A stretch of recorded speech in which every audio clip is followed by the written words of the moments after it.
Seeking permission to think. The word is not the concept. A map is not the terrain, but merely an attempted representation of it. In the same way, words are no more than anemic representations of the concepts they attempt to convey. Truth becomes pale and feeble the instant we endeavor to put it into words. Whatever is known to the spirit cannot be adequately conveyed by linguistic transmission. Attempts to relate that which is known privately to others often serves only to produce a lot of unproductive chatter among the listeners and fatigue and misery for the visionary. Arguments are frequently only a desire to seek approval from others for what one already knows to be true. Everything ever written has produced its adherents and its detractors. Anything beyond a basic delineation of the principles is just a manifestation of our insecurity. Those to whom the message rings true will embrace it, and those who reject it do not need it. Seeking approval from the latter group would be merely a vain effort to receive more ego-stroking. Once we recognize the value of the self and the validity of our knowledge, we then must reevaluate any desire to secure validation of our worth via degrees or other artificial trinkets of status. What is a college degree other than a product of one's desire for a license to think? Confidence in our own knowledge and experience can be the only validation sought by the person guided by wisdom. If I seek permission from others to espouse the hard-won truths I've come to learn, does this not itself contradict the very principles I've discovered to be true? If we feel validated only at those times when we are given approval, we then are eternally under the control of others. The compulsion to store up credentials and accolades to display as evidence of our worth is nothing more than an expression of doubt in our own judgment.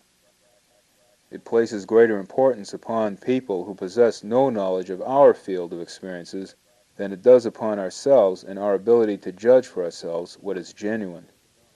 Someone who has a closet full of junk will be able to locate and retrieve the individual items in it with speed and adroitness, though it would take anyone else hours to sift through this debris.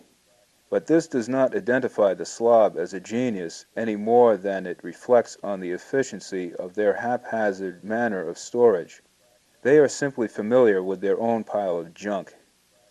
Formal education likewise accords status to those who reflect familiarity with its method of storing and retrieving its junk, and makes no assessment of whether this knowledge benefits them in finding meaning in life, or even a reason to live.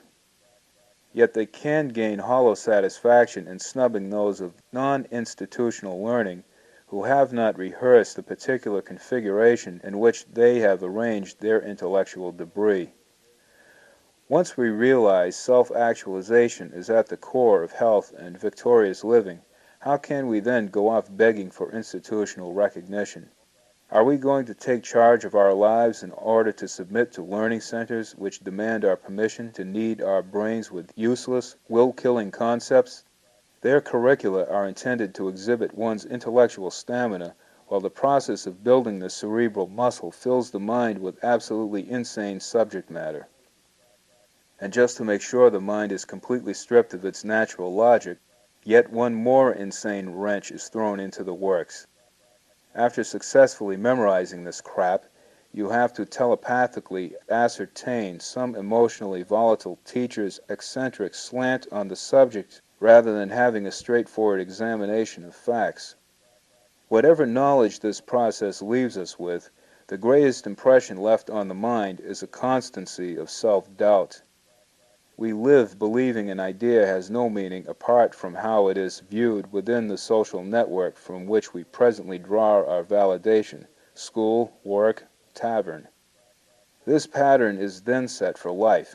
Our goal is no longer the pursuit of our first passions. Now it is to be validated by whomever presently assumes that interchangeable position of authority figure.